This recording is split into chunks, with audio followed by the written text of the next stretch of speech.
Hi friends, welcome to Veranda Race YouTube channel. ഞാൻ മാളവിക. അപ്പോൾ നമ്മളിപ്പം SSC റെയിൽവേ ഇന്ത്യൻ ഹിസ്റ്ററിയുടെ വീഡിയോ നോക്കിക്കൊണ്ട് നിൽക്കുവാണ്. ഓരോ പാർട്ടായിട്ട് പോകുന്നുണ്ട്. നമ്മൾ ആദ്യം തുടക്കത്തിൽ ഇൻട്രൊഡക്ഷൻ നോക്കി, പിന്നെ സ്റ്റോൺ പീരീഡ് നോക്കി, പിന്നെ ഇൻഡസ് വാലി സിവിലൈസേഷൻ 1ഉം 2ഉം നോക്കി, ഇമ്പോർട്ടൻറ്റ് സൈറ്റ്സ് എല്ലാം നോക്കി. അപ്പോൾ നമുക്കിനി ഇൻഡസ് വാലി സിവിലൈസേഷൻ റിലേറ്റഡ് കുറച്ച് പ്രീവിയസ് ഇയർ ക്വസ്റ്റ്യൻസ് നോക്കാം. അപ്പോൾ ഇനി ഒന്നാമത്തെ ക്വസ്റ്റിലേക്ക് കിടക്കാം. ക്വസ്റ്റ്യൻ നോക്കിയേ. Which is the only Harappan site city without a citadel? Options ഓ ലോത്തൽ, റോപ്പർ, ചൻഹുദാരോ, അലങ്കിർപൂർ. ഏതാ കറക്റ്റ് ആൻസർ? നോക്കിയേ, കറക്റ്റ് ആൻസർ എന്ന് പറയുന്നത് ചൻഹുദാരോ ആണ്. അതായത് സിറ്റാഡൽ ഇല്ലാത്ത ഹാരപ്പൻ സൈറ്റ്സിലെ ഒരു ഹാരപ്പൻ സൈറ്റാണ് ചൻഹുദാരോ എന്ന് പറയുന്നത്. അതിനെക്കുറിച്ച് നോക്കുവാണെങ്കിൽ ഈ ചൻഹുദാരോ എന്ന് പറഞ്ഞത് ഒരു ഹാരപ്പൻ സൈറ്റാണ്. ചൻഹുദാരോ എന്ന് പറയുന്നത് ഒരു ഹാരപ്പൻ സൈറ്റാണ്. അതുപോലെ തന്നെ 1931 NG മസുംദാറാണ് ഈ സൈറ്റ് ആദ്യമായിട്ട് എക്സ്കവേറ്റ് ചെയ്തത്. കൊല്ലം നോക്കിയ 1931 NG മസുംദാറാണ് ഈ ചൻഹുദാരോ എന്ന് പറഞ്ഞ സ്ഥലം ആദ്യമായിട്ട് എക്സ്കവേറ്റ് ചെയ്തത്. പിന്നെ പറയുകയാണെങ്കിൽ ഈ ചൻഹുദാരോ എന്ന് പറഞ്ഞ സ്ഥലം ഇൻഡസ് റിവറിൻ്റെ ബാങ്കിലായിട്ടാണ് ഈ ചൻഹുദാരോ ലൊക്കേറ്റ് ചെയ്തിട്ടുള്ളത്. ഇൻഡസ് റിവറിൻ്റെ ബാങ്കിലായിട്ടാണ് ചൻഹുദാരോ ലൊക്കേറ്റ് ചെയ്തിട്ടുള്ളത്. അതുപോലെ തന്നെ ഇത് എന്ന് പറയുന്നത് ഏതാ? മോഹൻജദാരോൻ്റെ അടുത്തായിട്ടുള്ളൊരു സ്ഥലമാണ് ഈ ചൻഹുദാരോ എന്ന് പറയുന്നത്. അത് ഇപ്പം പ്രസൻ്റ്ലി പാകിസ്ഥാനിലെ സിന്ധ് എന്ന് പറഞ്ഞ സ്ഥലത്താണ് ഈ ചൻഹുദാരോ പ്രസൻ്റ് ആയിട്ടുള്ളത്. ഇന്നത്തെ പാകിസ്ഥാനിലെ സിന്ധ് ഏരിയയിലാണ് ചൻഹുദാരോ പ്രസൻ്റ് ആയിട്ടുള്ളത്. അത് ഹാരപ്പൻ സൈറ്റായ മോഹൻജദാരോയുടെ അടുത്തായിട്ടാണ് ചൻഹുദാരോ വരുന്നത്. പിന്നെ പറയുകയാണെങ്കിൽ നേരത്തെ പറഞ്ഞ ക്വസ്റ്റ്യനിലുള്ളതിന് ഒരു സിറ്റാഡൽ ഇല്ലാത്ത, അതായത് ഫോർട്ടിഫൈഡ് സ്ട്രക്ചേഴ്സും ഇല്ലാത്ത ഒരേ ഒരു ഹാരപ്പൻ സൈറ്റ് എന്ന് പറയുന്നത് ചൻഹുദാരോ ആണ്.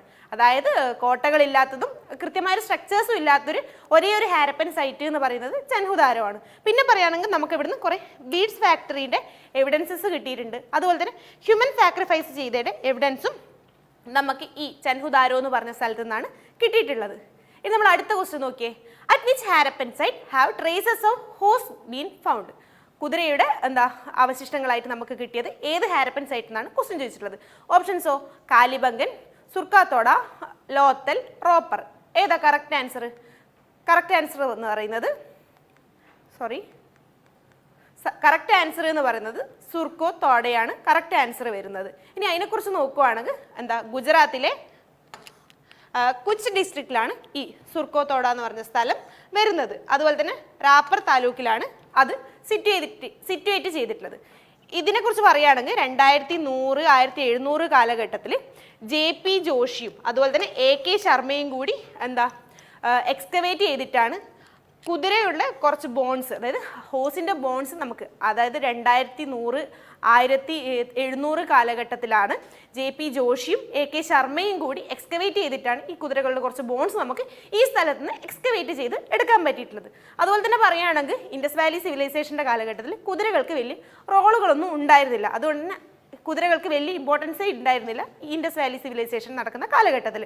പിന്നെ പറയുകയാണെങ്കിൽ ഈ സുർക്കാത്തോട എന്ന് പറഞ്ഞ സ്ഥലം വരുന്നത് ഇൻഡസ് വാലി സിവിലൈസേഷൻ്റെ ഒരു എൻഡിനോടടുത്താണ് ഈ സുർക്കാത്തോട എന്ന് പറഞ്ഞ സ്ഥലത്തിൻ്റെ എമർജൻസ് ഈ ഏരിയയിൽ വരുന്നത്. അതായത് ഇൻഡസ് വാലി സിവിലൈസേഷൻ എൻഡ് ചെയ്യാൻ പോകുന്നൊരു കാലഘട്ടത്തിലാണ് ഈ ഏരിയ എമേർജ് ചെയ്യുന്നത്. എന്നിട്ടും ഇതൊരു 400 വർഷത്തോളം ഈ ഏരിയ ഉണ്ടായിരുന്നു. അത് കഴിഞ്ഞിട്ടാണ് ഇതിൻ്റെ ഡിപ്ലീഷനൊക്കെ നടന്നു വരുന്നത്. പിന്നെ പറയുകയാണെങ്കിൽ സ്മോൾ ഫോർട്ടിഫൈഡ് സൈറ്റ് ആയിട്ടാണ് ഈ ഏരിയ ഉള്ളത്. അതുപോലെ തന്നെ ഏരിയ നോക്കിയേ, 3.5 ഏക്കറോളാണ് ഈ ഏരിയ വരുന്നത്. സുർക്കാത്തോട എന്ന് പറഞ്ഞ ഏരിയ സ്മോൾ ഫോർട്ടിഫൈഡ് സൈറ്റ് ആണ്. അതുപോലെ തന്നെ 3.5 ഏക്കറോളം ഈ ഏരിയ ചുറ്റപ്പെട്ട് കിടക്കുന്നുണ്ട്. ഇനി അടുത്ത ക്വസ്റ്റ്യൻ നോക്കുവാണെങ്കിൽ which of the following is the most unique feature of the Harappan civilization? Options okay town planning, community markets, foreign trade, federal government. ഏതാ കറക്റ്റ് ആൻസർ? കറക്റ്റ് ആൻസർ എന്ന് പറയുന്നത് ടൗൺ പ്ലാനിങ് ആണ്. നമ്മൾ ഇൻഡസ് വാലി സിവിലൈസേഷൻ പഠിക്കുമ്പോൾ തന്നെ പറഞ്ഞു, ഇവരുടെ പ്രധാനപ്പെട്ട ഇമ്പോർട്ടൻസ് എന്ന് പറഞ്ഞാൽ അവരുടെ ടൗൺ പ്ലാനിങ്, നല്ല തരത്തിലുള്ള ടൗൺ പ്ലാനിങ് ആയിരുന്നു അവർക്ക് ഉണ്ടായിരുന്നത്. ഇനി അതിനെക്കുറിച്ച് നോക്കുവാണെങ്കിൽ ഹാരപ്പ എന്ന് പറഞ്ഞ നമ്മുടെ സ്ഥലം ലൊക്കേറ്റ് ചെയ്യുന്ന ഏരിയ രവി റിവറിൻ്റെ അടുത്തായിട്ടാണ് ഈ ഹാരപ്പ എന്ന് പറഞ്ഞത് സ്ഥലം ലൊക്കേറ്റ് ചെയ്യുന്നത്. അതുപോലെ തന്നെ അപ്പർ ഇൻഡസ് റീജിയൻ്റെ ഒരു ട്രിബ്യൂട്ടറി ആണ് ഈ രവി റിവർ എന്ന് പറയുന്നത്. ഹാരപ്പ എന്ന് പറയുന്നത് രവി റിവറിൻ്റെ ബാങ്കിലാണ് ഹാരപ്പ സിറ്റുവേറ്റ് ചെയ്തിട്ടുള്ളത്. അതുപോലെ തന്നെ പിന്നെ പറയുകയാണെങ്കിൽ ഇവരുടെ കുറച്ച് നല്ല ഫീച്ചേഴ്സ് നോക്കുകയാണെങ്കിൽ അവർക്കൊരു നല്ലൊരു ഡ്രെയിനേജ് സിസ്റ്റം ഉണ്ടായിരുന്നു. നേരത്തെ പറഞ്ഞത് നല്ലൊരു ടൗൺ പ്ലാനിങ് ഉണ്ടായിരുന്നു, അതിൽ പെടുന്നതാണ് ഈ ഡ്രെയിനേജ് സിസ്റ്റം എന്ന് പറയുന്നത്. അവർക്ക് നല്ലൊരു ഡ്രെയിനേജ് സിസ്റ്റം ഉണ്ടായിരുന്നു. അതുകൊണ്ട് തന്നെ ആ ഒരു ഏരിയ വെച്ചിട്ട് ഭയങ്കര ക്ലീൻ ആയിട്ട് ആ ആൾക്കാർ കൊണ്ടുപോകാൻ ശ്രമിച്ച ഒരു ഏരിയ ആണ് ഈ ഇൻഡസ് വാലി സിവിലൈസേഷനിൽ പെടുന്നത്. പിന്നെ പറയുകയാണെങ്കിൽ ഇവരുടെ ഈ ടൗൺ പ്ലാനിങ് 2 തരത്തിലുണ്ടായിരുന്നു. സിറ്റാഡൽസ് ആയിട്ടും, സിറ്റാഡൽസ് എന്ന് പറഞ്ഞാൽ ഹയർ വെസ്റ്റ് ഏരിയയിലും സിറ്റാഡൽസും, അതുപോലെ തന്നെ ഈസ്റ്റ് ഏരിയയിൽ റെസിഡൻഷ്യൽ ഏരിയ ആയിട്ടായിരുന്നു ഇവർ ഈ ഹാരപ്പ സൈറ്റിൽ കൊണ്ടുപോയിട്ടുള്ളത്. അതായത് വെസ്റ്റ് ഏരിയയിൽ സിറ്റാഡൽസ് കുറേ കോട്ടകൾ ഉണ്ടായിരുന്നു. അതുപോലെ തന്നെ ഈസ്റ്റ് ഏരിയ വരുമ്പോൾ കോമൺ ആൾക്കാർക്ക് നിൽക്കാനുള്ള റെസിഡൻഷ്യൽ ഏരിയ ആയിട്ടായിരുന്നു ഈസ്റ്റ് ഏരിയ കൊണ്ടുപോയിട്ടുള്ളത്. ഇതായിരുന്നു ഹാരപ്പയിൽ വരുന്ന 2 ഡിവിഷനായിട്ട് വരുന്നത്. ഇനി പിന്നെ പറയുകയാണെങ്കിൽ ഇവർക്ക് ഇവരുടേതായ ഒരു യൂണിഫോമിറ്റി അവർ കൊണ്ടുവരുന്നു. ഇപ്പോൾ ഹാരപ്പയിൽ നോക്കുകയാണെങ്കിൽ, മോഹൻജദാരോ നോക്കുകയാണെങ്കിൽ അവരുടേതായ ഏരിയയിൽ അവർ കൃത്യമായൊരു യൂണിഫോമിറ്റി കൊണ്ടുവരുന്നു. അങ്ങനെ സെയിം ടൗൺ ആയിരിക്കും, അതുപോലെ സ്ട്രീറ്റ്സ്, സ്ട്രക്ചേഴ്സ്, ബ്രിക് സൈസ്, ഇതൊക്കെ അവർ യൂണിഫോമിറ്റി കീപ്പ് ചെയ്യാൻ ശ്രമിച്ചിരുന്നു. പിന്നെ പറയുകയാണെങ്കിൽ ഇവരുടെ ഒരു കോമൺ ഫീച്ചർ എന്ന് പറയുന്നത്, ഇപ്പം മോഹൻജദാരോ ആയിക്കോട്ടെ, ഹാരപ്പ ആയിക്കോട്ടെ, കാലിബംഗൻ ആയിക്കോട്ടെ, അങ്ങനെ ഒരു സ്ഥലം ആയിക്കോട്ടെ, അവരുടെ എൻട്രി പോയിന്റിൽ അവർക്കൊരു ലാർജ് ഗേറ്റ് വേ പ്രസന്റ് ആയിരുന്നു. അവരുടെ ഈ ഏരിയയുടെ എൻട്രി പോയിന്റിൽ അവർക്കൊരു ലാർജ് ഗേറ്റ് വേ പ്രസന്റ് ആയിരുന്നു. അത് ഇവരുടെ ഒരു യുണീക്ക് ഫീച്ചർ ആയിരുന്നു. ഏത് ഹാരപ്പ, കാലിബംഗൻ, മോഹൻജദാരോ തുടങ്ങിയ സ്ഥലങ്ങളിലെ എൻട്രി പോയിന്റിലേക്ക് അവർക്കൊരു ലാർജ് ഗേറ്റ് വേ പ്രസന്റ് ആയിരുന്നു. പിന്നെ ഇവരുടെ ഇമ്പോർട്ടൻറ്റ് ഫീച്ചേഴ്സ്, അതായത് അവരുടെ കോമൺ ഫീച്ചേഴ്സ് എന്ന് പറഞ്ഞാണ് നേരത്തെ പറഞ്ഞല്ലോ, അവർക്കൊരു ഗ്രിഡ് സിസ്റ്റം അവർ ഫോളോ ചെയ്തിന്. അവരുടെ ടൗൺ പ്ലാനിങ്ങിൽ അവർ ഗ്രിഡ് സിസ്റ്റം ഫോളോ ചെയ്തിന്. അതുപോലെ തന്നെ അവർക്ക് യൂണിഫോമിറ്റി അവർ നല്ലതുപോലെ ശ്രദ്ധിച്ചിട്ട് കൊണ്ടുപോയിട്ടുണ്ട്. പിന്നെ പറയുകയാണെങ്കിൽ അവർക്ക് സിറ്റാഡൽസും ഉണ്ടായിരുന്നു, അതുപോലെ തന്നെ ലോവർ ടൗണും ഉണ്ടായിരുന്നു. ഈ സിറ്റാഡൽസ് അതായത് കോട്ടകൾ ഇവർ മെയിനായിട്ട് റിലീജിയസ് പർപ്പസ്, അതുപോലെ അഡ്മിനിസ്ട്രേറ്റീവ് പർപ്പസ്, അതിനായിരുന്നു സിറ്റാഡൽസ് അവർ കൊണ്ടുവരുന്നത്. പിന്നെ ലോവർ ടൗൺ ഏരിയ നോക്കുകയാണെങ്കിൽ കോമൺ പീപ്പിൾസിന് താമസിക്കാനുള്ള അവരുടെ റെസിഡൻഷ്യൽ ഏരിയ ആയിട്ടാണ് അവർ ലോവർ ടൗണിനെ മെയിൻറ്റെയിൻ ചെയ്തിട്ടുള്ളത്. ഇനി ഇവർ വെച്ചാൽ ബേൺഡ് ബ്രിക്സും അതുപോലെ തന്നെ ആബ്സെൻസ് ഓഫ് സ്റ്റോൺ ബിൽഡിങ്സും അവരുടെ ഒരു കോമൺ ഫീച്ചറായിരുന്നു. അവർ കൺസ്ട്രക്ഷൻ ചെയ്യാൻ വേണ്ടി അവർ ഉപയോഗിച്ചിരുന്നത് ചുട്ട ഇഷ്ടികളായിരുന്നു. അതുപോലെ തന്നെ അവരുടെ വീടുകളൊന്നും സ്റ്റോൺ ബിൽഡിങ്സ് ആയിരുന്നില്ല. പിന്നെ പറയുകയാണെങ്കിൽ അവരുടെ ഒരു ബിൽഡിംഗ് എടുത്താൽ അതിൽ കുറേ റൂംസ് ഉണ്ടാവും. അതൊരു സ്ക്വയർ ആയിട്ടായിരുന്നു അവർ മെയിനായിട്ട് യൂസ് ചെയ്തത്. സ്ക്വയർ ആയിട്ടുള്ള റൂംസ് ആയിരുന്നു അവർ മെയിനായിട്ട് യൂസ് ചെയ്തിട്ടുള്ളത്. പിന്നെ പറയുകയാണെങ്കിൽ അവർക്കൊരു കൃത്യമായൊരു അണ്ടർഗ്രൗണ്ട് ഡ്രെയിനേജ് സിസ്റ്റവും അവർ മെയിൻറ്റെയിൻ ചെയ്തിരുന്നു. ഇതായിരുന്നു ഇൻഡസ് വാലി സിവിലൈസേഷനിൽ ഓരോ സ്ഥലങ്ങളിലും വരുന്ന കോമൺ ഫീച്ചേഴ്സ് ആയിട്ട് വരുന്നത്. അതായത് ഒരു കൃത്യമായ ടൗൺ പ്ലാനിങ് ഉണ്ടായിരുന്നു, കൃത്യമായൊരു ഡ്രെയിനേജ് സിസ്റ്റം ഉണ്ടായിരുന്നു, അതുപോലെ അവർക്ക് സിറ്റാഡൽ, ലോവർ ടൗൺ എന്ന് പറഞ്ഞ കൃത്യമായൊരു ഡിവിഷൻ ഉണ്ടായിരുന്നു, ബേൺഡ് ബ്രിക്സ് ആയിരുന്നു അവർ കൂടുതലായിട്ട് യൂസ് ചെയ്തിരുന്നത്. ഇതൊക്കെയായിരുന്നു അവരുടെ കോമൺ ഫീച്ചേഴ്സ് വരുന്നത്. ഇനി നമ്മൾ അടുത്ത ക്വസ്റ്റ്യൻ നോക്കിയേ.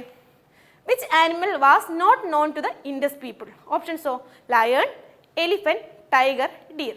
ഏതാ കറക്റ്റ് ആൻസർ? കറക്റ്റ് ആൻസർ എന്ന് പറഞ്ഞാൽ ലയണാണ്. ലയണിനെ കുറിച്ച് ഇവർക്ക് വലിയ ധാരണ ഉണ്ടായിരുന്നില്ല. ഇനി അതിനെക്കുറിച്ച് നോക്കുകയാണെങ്കിൽ ഇൻഡസ് വാലി സിവിലൈസേഷൻ എന്ന് പറഞ്ഞാൽ അതിൻ്റെ മറ്റൊരു പേരാണ് ഹാരപ്പൻ സിവിലൈസേഷൻ. നമ്മൾ കഴിഞ്ഞ ക്ലാസ്സിൽ പറഞ്ഞായിരുന്നു ഇൻഡസ് വാലി സിവിലൈസേഷൻ എന്തുകൊണ്ട് ഹാരപ്പൻ സിവിലൈസേഷൻ എന്നുള്ള പേര് വരുന്നു. ഇവർ ഈ ഇൻഡസ് വാലി സിവിലൈസേഷൻ എടുക്കുകയാണെങ്കിൽ ഇവർ ആദ്യമായിട്ട് കണ്ടുപിടിച്ച എക്സ്കവേറ്റ് ചെയ്തെടുത്ത സ്ഥലം എന്ന് പറയുന്നത് ഹാരപ്പ സ്ഥലമായിരുന്നു.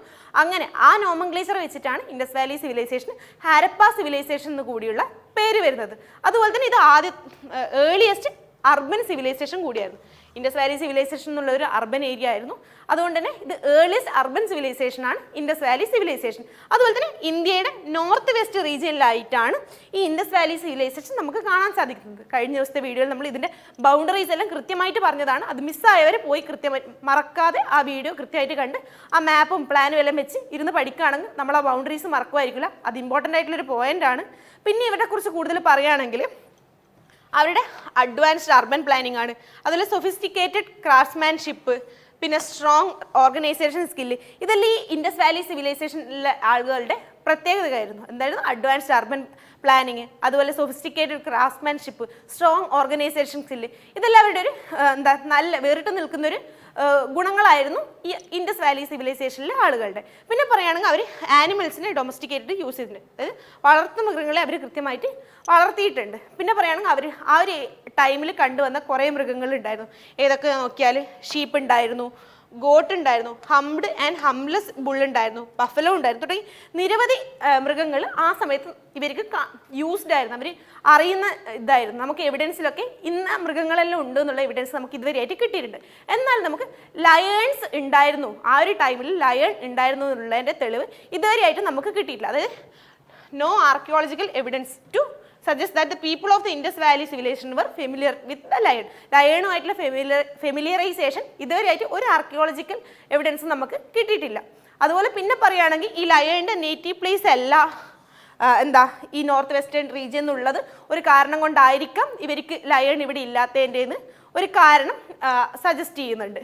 ഇങ്ങനെയൊക്കെയാണ് ലയൺസ് അവരുമായിട്ട് ഫെമിലിയർ അല്ല എന്നുള്ളതിൻ്റെ കാരണങ്ങൾ പറയുന്നത്. ഇനി അടുത്ത ക്വസ്റ്റ്യൻ നോക്കിയേ. Which of the following statement is true about the religious practices of Harappan people? Options നോക്കിയേ. A, they worshipped in temples, they had a class of priest, no temple has been unearthed, they worshipped animal gods. ഏതാ correct answer? Correct answer എന്ന് പറയുന്നത് no temple has been unearthed എന്നാണ്. അതായത് അവർ ടെമ്പിൾസിലായിരുന്നില്ല worship ചെയ്തത്. അവരുടെ കാലഘട്ടത്തിൽ അവർ temples use ചെയ്തിരുന്നുള്ളതിൻ്റെ തെളിവ് ഇതുവരെയായിട്ട് നമുക്ക് കിട്ടിയിട്ടില്ല. ഇതിനെക്കുറിച്ച് പറയുകയാണെങ്കിൽ അവരുടെ കൾച്ചർ തന്നെ റിച്ച് കൾച്ചറായിരുന്നു. അതുപോലെ തന്നെ complex social and religious system ആയിരുന്നു അവർ യൂസ് ചെയ്തതെന്നാണ് ആർക്കിയോളജിക്കൽ എവിഡൻസസ് നമുക്ക് കിട്ടിയിട്ടുള്ളത്. അതുപോലെ തന്നെ കുറേ റിലീജിയസ് ബിലീഫ്സ് അവർക്ക് ഉണ്ടായിരുന്നു.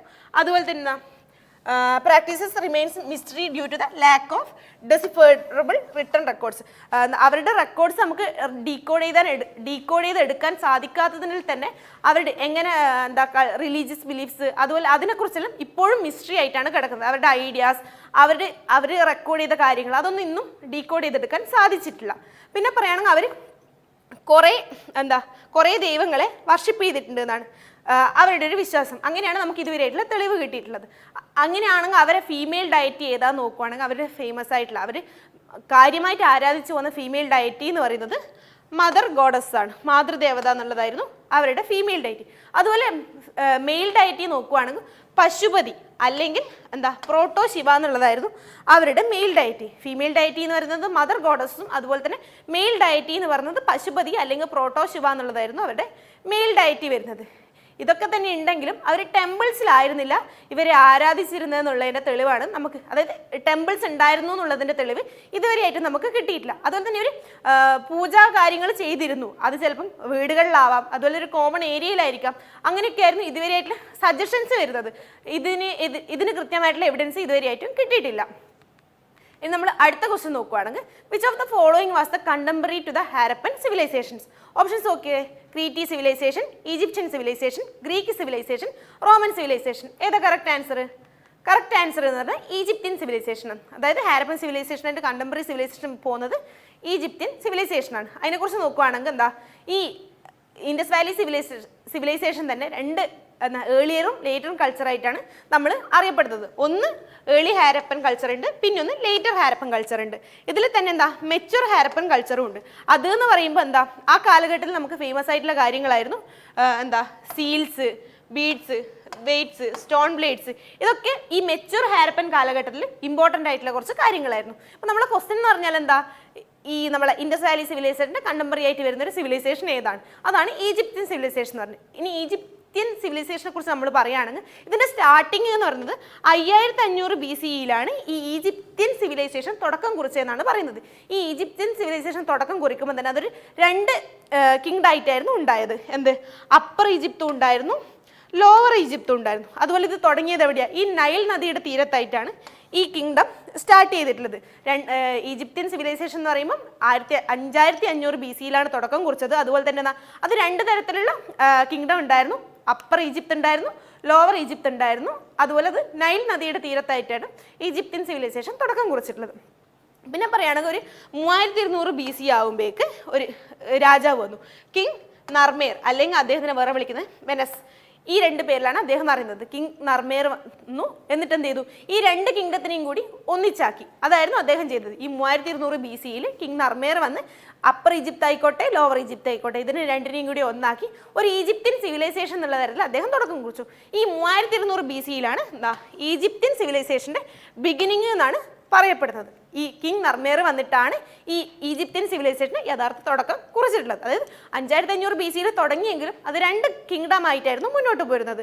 പിന്നെ പറയുകയാണെങ്കിൽ ഇതൊരു നമ്മുടെ വേൾഡിലെ തന്നെ ഭയങ്കര പവർഫുള്ളും ഇമ്പോർട്ടൻറ്റും ആയിട്ടുള്ളൊരു സിവിലൈസേഷൻ ആയിരുന്നു ഈജിപ്ഷ്യൻ സിവിലൈസേഷൻ എന്ന് പറയുന്നത്. അതൊരു 3000 വർഷത്തോളം തുടർന്നു കൊണ്ടുപോയിട്ടുണ്ട്. ഒരു 3000 വർഷത്തോളം അതിനൊരു കാലപ്പഴക്കമുണ്ട്. അങ്ങനെ കൃത്യമായിട്ട് പറയുകയാണെങ്കിൽ 3150 തൊട്ട് 30 BC വരെയായിരുന്നു ഈജിപ്ഷ്യൻ സിവിലൈസേഷൻ്റെ കാലഘട്ടം ഉണ്ടായിരുന്നത്.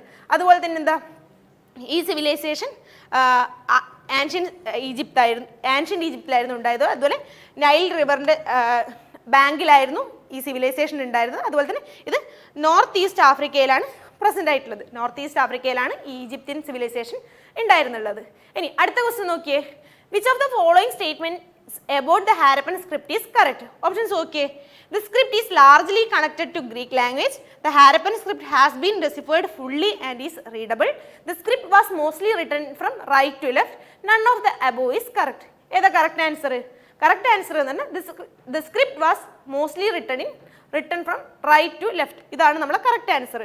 ക്വസ്റ്റൻ ഒന്നും കൂടി നോക്കുക, which of the following statement about the Harappan script is correct. ചിലത് നമുക്ക് ഏതാണ് കറക്റ്റ് എന്ന് ചോദിക്കുന്നവർ ഇതിൽ ഏതാണ് തെറ്റായ ഓപ്ഷൻ എന്ന് ചോദിക്കാറുണ്ട്. ഇപ്പോൾ ഇവിടെ നമ്മളോട് ഏതാണ് കറക്റ്റ് ആയിട്ടുള്ള ഓപ്ഷൻ എന്നാണ് ചോദിച്ചിട്ടുള്ളത്. നമ്മൾ കറക്റ്റായ ഓപ്ഷൻ ഏതാ? The script was mostly written from right to left. ഇനി അതിനെക്കുറിച്ച് നോക്കുവാണെങ്കിൽ ദ സ്ക്രിപ്റ്റ് നമ്മൾ പറഞ്ഞു സ്റ്റേറ്റ്മെന്റ് 3 ആണ് കറക്റ്റ്, അതായത് റൈറ്റിൽ നിന്ന് ലെഫ്റ്റിലേക്കാണ് മെയിനായിട്ട് ഈ സ്ക്രിപ്റ്റ് എഴുതുന്നത്. അതുപോലെ തന്നെ ഇവരെ ഇൻഡസ് വാലി സിവിലൈസേഷനിലെ ആൾക്കാരുടെ സ്ക്രിപ്റ്റിനെ കുറിച്ച് പറയുകയാണെങ്കിൽ അവർ ബോസ്റ്റോഫേഡൻ മെത്തേഡാണ് മെയിനായിട്ട് യൂസ് ചെയ്തത്. ഈ മെത്തേഡിനെ കുറിച്ച് പറയുകയാണെങ്കിൽ ഇപ്പം റൈറ്റിങ്സ് എഴുതുമ്പം ഓൾട്ടർനേറ്റീവ് ലൈൻസിലായിട്ട് അവർ നേരെ തിരിച്ചാണ് എഴുതാറ്. അതായത് ഇപ്പോൾ ആദ്യത്തെ ലൈനിൽ അവർ റൈറ്റ് ടു ലെഫ്റ്റ് എഴുതിയാൽ തൊട്ട് താഴെയുള്ള ലൈനിൽ അവർ ലെഫ്റ്റ് ടു റൈറ്റ് ആയിരിക്കും എഴുതുന്നത്. അങ്ങനെ ഒരു ലിപിയാണ് ഇവർക്ക് ഇതുവരെയായിട്ട് കണ്ടുപിടിക്കാൻ പറ്റുന്നത്. പിന്നെ ബാക്കിയുള്ള സ്റ്റേറ്റ്മെൻറ്റ് നോക്കുവാണെങ്കിൽ എന്താ, സെക്കൻഡ് സ്റ്റേറ്റ്മെൻറ്റ് പറയുന്നത് വെച്ചിട്ട് എന്നാ, the Harappan script has still to be fully deciphered. അങ്ങനെ പറയുമ്പം ഓപ്ഷൻസ് എന്നാ ഇൻകറക്റ്റ് ആണ്. അത് ഫുള്ളായിട്ട് ഇപ്പോഴും നമുക്ക് ഡീകോഡ് ചെയ്ത് എടുക്കാൻ പറ്റിയിട്ടില്ല. പിന്നെ പറയുകയാണെങ്കിൽ എന്താ, പർപ്പോള അതുപോലെ തന്നെ സ്കാൻഡിനാവിയൻ എന്ന് പറഞ്ഞ കോളേജസ് നടത്തിയ ഇതിൽ കൺക്ലൂഷൻസ് വെച്ചിട്ട് അവർ കണ്ടുപിടിച്ച ഇൻഡസ് വാലി സിവിലൈസേഷനിലെ ലാംഗ്വേജ് എന്ന് പറഞ്ഞാൽ ദ്രാവിഡനാണെന്ന് അവർ പറയുന്നത്. അത് അവരുടെ റിസർച്ചസും അവരുടെ കണ്ടുപിടുത്തങ്ങളും അനുസരിച്ച് ഈ ഇൻഡസ് വാലി സിവിലൈസേഷനിലെ ആളുകളുടെ ലാംഗ്വേജ് എന്ന് പറഞ്ഞാൽ ദ്രാവിഡിയൻ ലാംഗ്വേജ് ആണെന്നാണ് അവരുടെ പോയിന്റ് ഓഫ് വ്യൂ. ഇനി അടുത്ത ക്വസ്റ്റ്യൻ നോക്കിയേ, Indus valley civilisation is a options നോക്കിയേ, copper age civilisation, iron age civilisation, axial age civilisation, bronze age civilisation. ഏതാ കറക്റ്റ് ആൻസർ എന്ന് പറഞ്ഞാൽ ബ്രോൺസ് ഏജ് സിവിലൈസേഷനാണ്. ഇൻഡസ് വാലി സിവിലൈസേഷൻ്റെ സമയത്താണ് ബ്രോൺസ് ഏജ് സിവിലൈസേഷനും കടന്നു പോയിക്കൊണ്ടിരിക്കുന്നത്. ഇനി അതിനെക്കുറിച്ച് നോക്കുവാണെങ്കിൽ ജോൺ മാർഷൽ എന്ന് പറഞ്ഞ വ്യക്തിയാണ് ആദ്യമായിട്ട് ഇൻഡസ് വാലി സിവിലൈസേഷൻ എന്ന് പറഞ്ഞ വേർഡ് അത് ഫസ്റ്റ് ഇൻഡസ് വാലി സിവിലൈസേഷൻ എന്ന് പറയുന്നത് തന്നെ ജോൺ മാർഷൽ എന്ന് പറഞ്ഞ വ്യക്തിയാണ്. അതുപോലെ എന്താ 2500 to 1750 BC വരെയാണ് ഇൻഡസ് വാലി സിവിലൈസേഷൻ കടന്നു പോകുന്ന കാലഘട്ടം. 2500 to 1750 BC ആണ് കടന്നു പോകുന്നത്. ഇതെങ്ങനെ നമ്മൾ കണ്ടുപിടിച്ചു? ഈ റേഡിയോ കാർബൺ ഡേറ്റിംഗ് വഴിയാണ് ഈ 2500 to 1750 ആണ് ഇതിൻ്റെ കാലഘട്ടം എന്നുള്ളത് കണ്ടുപിടിക്കാൻ പറ്റിയിട്ടുള്ളത്. അതുപോലെ ക്വസ്റ്റിനിൽ പറയുന്ന പോലെ ഈ ഇൻഡസ് വാലി സിവിലൈസേഷൻ എന്ന് പറഞ്ഞിട്ട് ബ്രോൺസ് ഏജ് സിവിലൈസേഷൻ ആണ്. പിന്നെ പറയുകയാണെങ്കിലോ ഇതൊരു അർബനൈസേഷൻ ഏരിയ ആണ്. ഈ സിവിലൈസേഷൻ കടന്നു പോകുന്നൊരു അർബനൈസേഷൻ ഏരിയയിലാണ്. പിന്നെ ഇതിൻ്റെ ക്യാപിറ്റൽ സിറ്റീസ് എന്ന് പറയുന്നത് മോഹൻജദാരോവും ഹാരപ്പയാണ്. ഹാരപ്പയും മോഹൻജദാരോയാണ് ഇൻഡസ് വാലി സിവിലൈസേഷനിലെ മേജർ സിറ്റീസ് വരുന്നത്. പോർട്ട് സിറ്റീസ് വരുവാണെങ്കിൽ നമുക്ക് ലോത്തൽ ഉണ്ട്, അങ്ങനെ കുറേ സ്ഥലങ്ങളുണ്ട്. അതിൽ ആൻഷ്യൻ്റ് പോർട്ട് എന്ന് പറയുന്നത് ലോത്തലാണ്. ഇനി അടുത്ത ക്വസ്റ്റ്യൻ നോക്കിയേ, who among the following was the first to use the term Indus civilization. ഇത് നമ്മൾ നേരത്തെ ഡിസ്ക്രൈബ് ചെയ്തത് നമ്മൾ ആൻസർ പറഞ്ഞതാണ്. ഏതാ കറക്റ്റ് ആൻസർ? കറക്റ്റ് ആൻസർ എന്ന് പറഞ്ഞാൽ ജോൺ മാർഷലാണ്. കുറച്ച് മുമ്പത്തെ നമ്മുടെ സ്റ്റേറ്റ്മെൻറ്റിൽ പറഞ്ഞിട്ടേ ഉള്ളൂ. ജോൺ മാർഷലാണ് ആദ്യമായിട്ട് ഇൻഡസ് സിവിലൈസേഷൻ എന്ന് പറഞ്ഞ ടേം കൊണ്ടുവന്നത്. ഇനി അതിനെക്കുറിച്ച് നോക്കുവാണെങ്കിൽ നമ്മൾ പറഞ്ഞു ജോൺ മാർഷലാണ് ഇൻഡസ് സിവിലൈസേഷൻ എന്ന് പറഞ്ഞ ടേം ആദ്യമായിട്ട് കൊണ്ടുവന്നത്. അതുപോലെ തന്നെ 2500 BC to 1750 BC വരെയാണ് ഈ ഇൻഡസ് വാലി സിവിലൈസേഷൻ കാലഘട്ടം മുന്നോട്ട് പോകുന്നത്. കാർബൺ ഡേറ്റിംഗ് വഴിയാണ് നമ്മൾ ഇത് ഇന്ന കാലം തൊട്ട് ഇന്ന കാലം വരെയാണെന്നുള്ള തെളിവ് നമുക്ക് കിട്ടിയിട്ടുള്ളത്. അതുപോലെ തന്നെ ഇവരുടെ പ്രയോറിറ്റി, അതായത് ഇവരുടെ ഇമ്പോർട്ടൻസ് തന്നെ ഇവർ അർബൻ പ്ലാനിംഗ് ആയിരുന്നു. അതുപോലെ തന്നെ ഇവർക്ക് നല്ലൊരു ഗുഡ് സീവേജ് സിസ്റ്റവും അവർ പ്രോപ്പറായിട്ട് കൊണ്ടുപോയായിരുന്നു. ഇനിയിപ്പം ഇത് നമ്മൾ നേരത്തെ പറഞ്ഞ പോയിന്റ് നമുക്ക് ഇതിൽ ഇൻക്ലൂഡ് ചെയ്യാത്ത കുറച്ച് എക്സ്ട്രാ പോയിന്റ് ആയിട്ട് പറയുകയാണെങ്കിൽ, നേരത്തെ നമ്മൾ പറഞ്ഞ ഓപ്ഷൻസിൽ വരുന്ന ബാക്കിയുള്ള വ്യക്തികളെ നോക്കുകയാണെങ്കിൽ, അതായത് രക്കാൽദാസ് ബന്ദോപാധ്യായിനെ നോക്കുകയാണെങ്കിൽ അദ്ദേഹമാണ് മോഹൻജദാരോ ആദ്യമായിട്ട് ഡിസ്കവർ ചെയ്തത്. ആര്യൻ രക്കാൽദാസ് ബന്ദോപാധ്യായാണ് ആദ്യമായിട്ട് മോഹൻജദാരോ ഡിസ്കവർ ചെയ്തത്. ഇനി ബാക്കി നോക്കുകയാണെങ്കിൽ ദയാറാം സാഹ്നിയാണ് ഹാരപ്പ ഡിസ്കവർ ചെയ്തത്. ഇനി RS ബിഷ്ടിയാണ് ബനാവാലി ഡിസ്കവർ ചെയ്തത്. RS ബിഷ്ടിയാണ്. അപ്പോൾ ഈ പേര് മറന്നു കൊണ്ട് വെക്കുക. ഇനി ഇന്നത്തെ ലാസ്റ്റ് 10ാമത്തെ ക്വസ്റ്റ്യൻ നോക്കിയേ, Mohenjodaro is situated on the bank of which river? ഓപ്ഷൻസോ രവി, ജലം, ചെനാബ്, ഇൻഡസ്. ഏതാ കറക്റ്റ് ആൻസർ? കറക്റ്റ് ആൻസർ എന്ന് പറഞ്ഞാൽ ഇൻഡസ് ആണ്. ഇനി അതിനെക്കുറിച്ച് നോക്കുകയാണെങ്കിൽ മോഹൻജദാരോ ഇൻഡസ് റിവറിൻ്റെ ബാങ്കിലാണ് സിറ്റുവേറ്റ് ചെയ്തത്. ഇനി ഇൻഡസ് റിവറിനെ കുറിച്ച് നോക്കുകയാണെങ്കിൽ ഇന്തോ ഗംഗാറ്റിക് പ്ലെയിനിലെ ഏറ്റവും ഇമ്പോർട്ടൻ്റ് ആയിട്ടുള്ള മെയിൻ ആയിട്ടുള്ള റിവർ എന്ന് പറയുന്നതാണ് ഇൻഡസ് റിവർ. ഇൻഡോ ഗംഗാറ്റിക് പ്ലെയിനിലെ ഒരു മെയിൻ ആയിട്ടുള്ള റിവറാണ് ഇൻഡസ് റിവർ. അതുപോലെ അത് ജമ്മു കാശ്മീർ അതുപോലെ തന്നെ പാകിസ്ഥാനിലേക്ക് കൂടിയൊക്കെ ഒഴുകുന്നുണ്ട്. ജമ്മു കാശ്മീരിലും പാകിസ്ഥാനിലും ഒഴുകി അത് നേരെ അറേബ്യൻ സീയിലാണ് ചെന്ന് പതിക്കുന്നത്. ജമ്മു കാശ്മീർ പാകിസ്ഥാനിലേക്ക് കൂടി ഒഴുകിയത് അറേബ്യൻ സീയിലേക്ക് ചെന്ന് പതിക്കുന്നു.